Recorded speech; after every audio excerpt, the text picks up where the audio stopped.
for those that don't know me, and I don't know a lot of people here because this is actually my second symposium, I'm Evan Doiron, and I work on the Ant Wireless team working on FIT.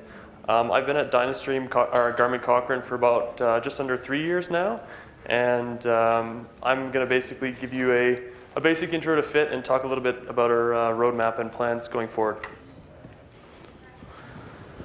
So I'm going to go through, what is FIT. I'm going to talk through in a little bit technical detail what the FIT format is and how you use it, how you write FIT files, what's contained in the messages. Talk through some of the resources we have available, being the SDK and some of the documentation, as well as examples, and then talk through briefly kind of our plans for the future, supporting some of the stuff that Josh hinted at with ConnectIQ and that sort of thing. Okay, so what is FIT? FIT is flexible. So by that, what do we mean? It's extensible and scalable, so you can use parts of the existing templates or define application-specific messages as you need. You can use it as desired. So you can use just the parts that you want. It's scalable from small embedded platforms to large web databases. And it's compact. So we try and make best use of all the bytes and bits that we're writing, so we just try and squeeze the most information possible into every message that we can. FIT is interoperable. So it works between multiple devices. So device data that's encoded on one FIT-compliant device can be decoded by any other FIT-compliant device. It's forward compatible, so we maintain forward compatibility, allowing the protocol to grow and retain existing functionality. It works on different platforms and profiles. So we automatically support different things like system endiness and all that stuff. That's all taken care of for you within the SDK. And it's an end-to-end solution. So it works from your sensor all the way to getting things up into the web and into the cloud or however you need it developed. Data transfer. So FIT, you primarily see FIT in the sport, fitness, and health markets. It makes it really easy to share data, and using the predefined templates, the FIT messages and files, it makes it easy to store common things in user profiles such as age, weight, height, that sort of thing that you'll see, as well as activity data. And you can combine it with Antifest for a wireless transfer solution, so collecting data on your device logged in the FIT format and then download it with Antifest afterwards. So the FIT protocol consists of 3 main things. There's the file structure, the global FIT profile, which contains messages, fields, and data types, and the SDK. So let's talk a little bit about more about the format. So this is getting more into the technical a little bit. So every FIT file has three main regions. There's the header, multiple records, and the footer. So let's go through each in a little bit more detail. So the header prefixes all FIT files. It's 12 bytes or optionally 14 bytes. We recommend the 14-byte version, and I'll get into that a little bit later as why that's recommended. And we always encode this big endian. So this is what the header looks like. The header size is either going to be 12 or 14. The FIT protocol version and the profile version are given to you by the SDK that you're using. The data size is the size of the records within the file. The data type, we would use the ASCII for .fit within there. That tells you it's a FIT file. And then the optional CRC would be the other 2 bytes if you're using the 14-byte recommended header. So records. Records contain headers as well as FIT message content. So those can vary in size. There's 2 types of records. There's definition messages. They're used to specify data that's upcoming. And then we have data messages. Oh, sorry. We have data messages. So data message contains your application-specific data fields. Messages have to be defined before you can use them, and you can define them all at the beginning of your file or just before they're about to be used. This is how you do this is kind of up to you, and messages can even be redefined within the same file. So let's just kind of look at an example here. So within the profile, these are some of the examples of different types of messages we have. And we're just going to use the blood pressure one as an example. So that's message number 51. So this is what the message looks like. It has 11 fields. And so because fit is flexible, we can choose the fields that we're interested in and log only those. So let's look at 4 that are interesting to us. So let's look at timestamp, systolic pressure, diastolic pressure, and heart rate. So if we grab sort of that snapshot, this is what we have. The first column there you see, that's the field number. That's declared in the profile. So you have 253 for timestamp, 0 for systolic pressure, 1 for diastolic pressure, and 6 for heart rate. But we still don't really have any concept here of how big these data types are, whether they're signed or unsigned. So we have to look at the fit base types.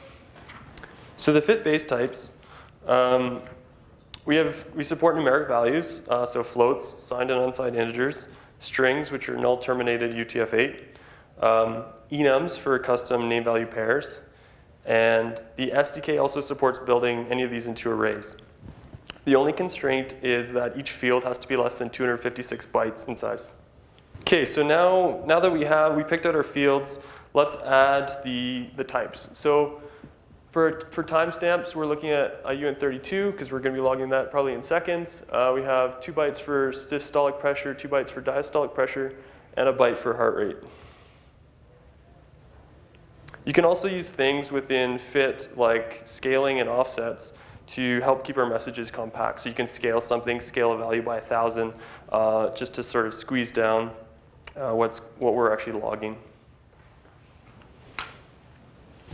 Okay, so I alluded to before that we have these record headers when we have record messages. There's 2 types of record headers. There's a normal header and a compressed timestamp header. So right now we're just going to look at the normal header. So a normal record header identifies whether the record is a definition or a data message. So that would be in this bit right here, as well as it defines the local message type.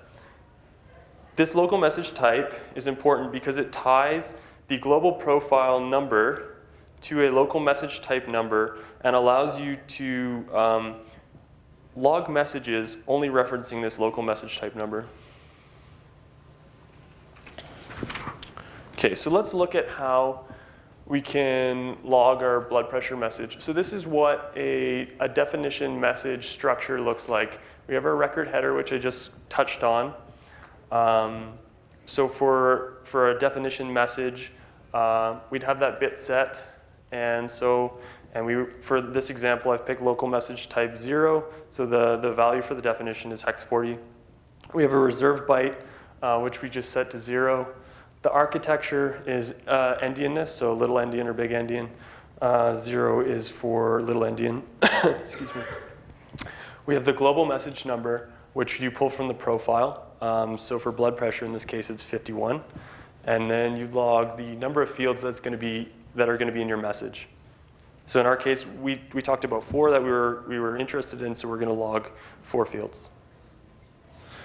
So moving forward into our field definitions, like I said before, each field has a field number. It's going to have a data size and then the base type. So for time, for example, we have field number 253. It's a 4-byte value. It's a uint32. And 134 indicates here that it is a uint32. Systolic pressure is field number 0. It's 2 bytes, and it is a uint16, indicated by 132 here. Diastolic pressure is field number 1. It is 2 bytes, and it's 132 indicates it's a uint16. And heart rate is field number 6. It is 1 byte, and 2 indicates it's a uint8. So below here, you can see the binary representation of what you would actually log in your fit file to log a definition message. So once you have your definition logged, you can log your data messages, and this is where your actual content is logged. You can store your actual data that you care about. So we start with the record header again. In this case, we do not set that upper bit. That indicates it's a data message, and we are using local message type 0, which kind of ties us back to that global profile number in the definition that we just looked at. Then we're going to have our fields in the same order that we logged our message definition. So we have the measurement time, systolic, diastolic, and heart rate, and that's sort of an example of what you might log. And you can log any number of these after you log a message definition. You can keep logging these until the end of the file. Next, we have the footer. So after you're done logging all your records that you care about, we're going to have the footer, which is a 2-byte CRC16. Fit messages are not delimited, so this kind of helps guarantee the file integrity. And I'm kind of alluding to here, this header CRC with the 14-byte header helps us compute the file CRC a little bit easier, and I'll touch on that in just a second. So as a review, we looked at the header, the records, and how to define those, the definition messages and the data messages, as well as the footer, the 2-byte CRC16. So let's get into the differences of the two different types of header. So how the 12-byte header works. So if you're going to log a fit file and use a 12-byte header, you're going to write everything in the header except for the size of the data. You're going to write your fit records as they come in. And then you have to go back to the beginning, insert your data size, and start computing the checksum from the beginning to write it out at the end. So it's a lot of work to go back and rescan the whole file. The 14-byte header prevents us from having to do this. So you write out the header the same way as the previous message, leaving out the CRC and the data size.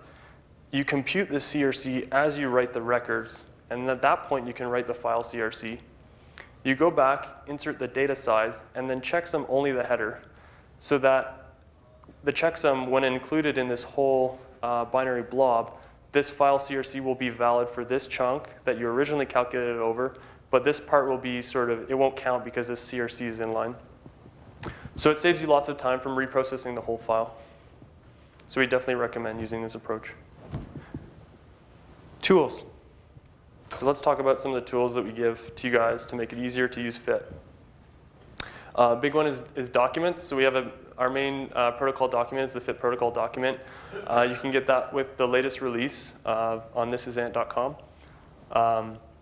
This defines how the header messages are defined, how you compute the checksum, basically everything about the protocol. It has all the base types. We'll look at that in just a minute. The file types document kind of is our best practices for how you should log data. So for example, a lot of people will consume, in this industry, activity files. So we say how you should log your activity files so that it actually is interoperable with people, so that you can upload your files to either Garmin Connect or Training Peaks or whatever you want to upload it to in the end. Then we have the fit global profile. So this is something that we manage where we define the messages, fields, and types.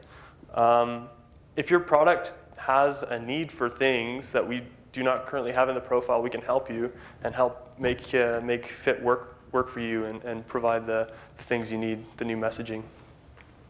We have a couple other tools that we have, the fit code generator. So we use a fancy Excel spreadsheet that we use, as well as a Java application, to generate the code for you. So when you're using the embedded, you don't have to write any of this stuff out. You run the generator, and it spits out all your definitions for all the types and messages and how big all the fields are and everything like that. So that makes it a lot easier to use.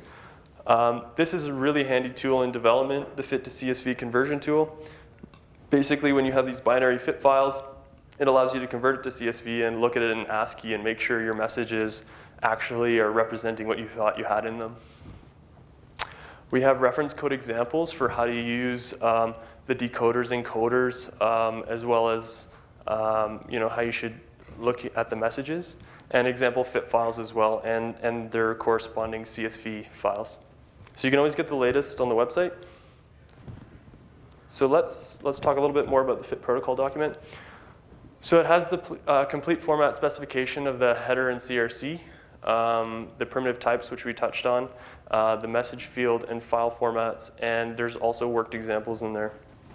So next we have the file types document. So this lists all the defined file types that we have, and it includes all the common message groupings, the structure and minimum file content for each of those types of files, and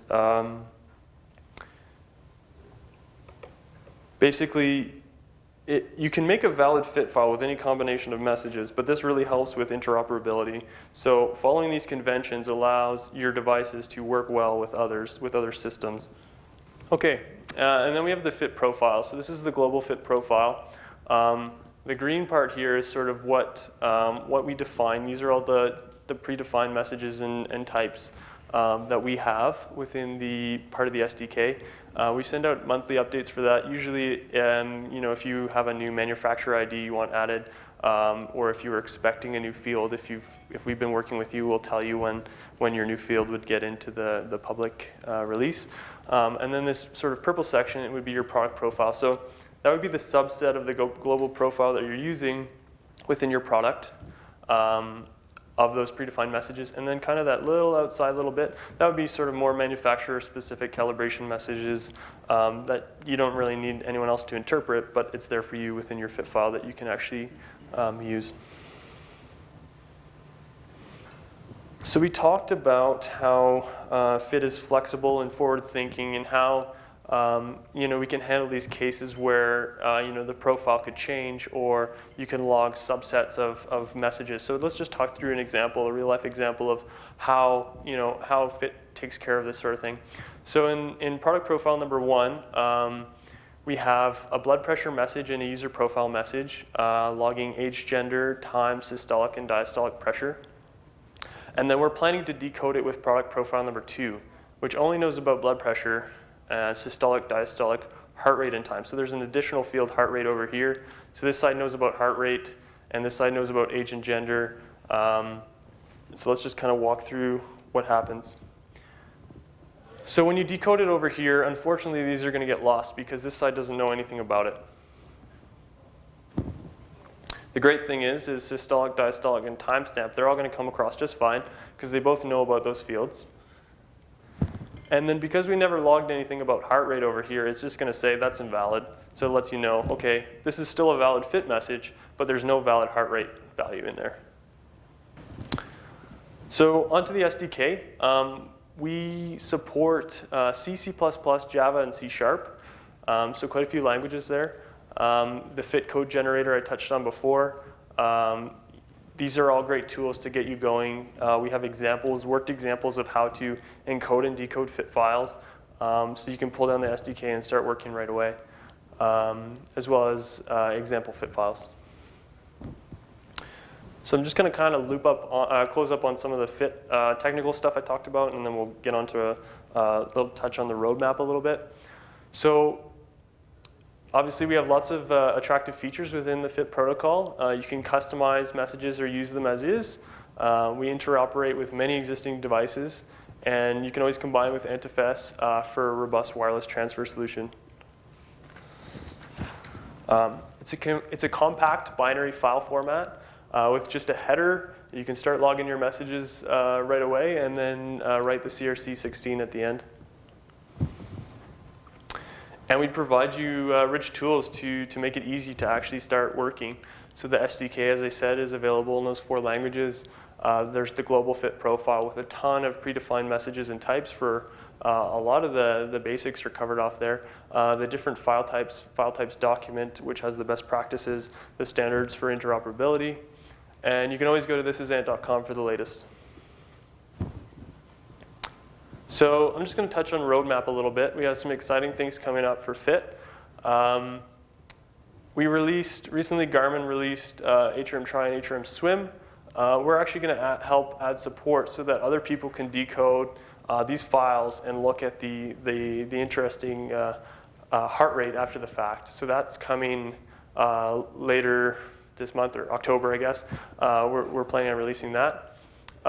As Josh briefly talked about. We're going to be helping get Fit and Connect IQ and that graphing into Garmin Connect. So we're going to be working really closely with the Connect IQ team to sort of make that a reality, and that's coming sort of Q2 next year. And a big one is we want to reduce the discrepancies between the supported SDK languages.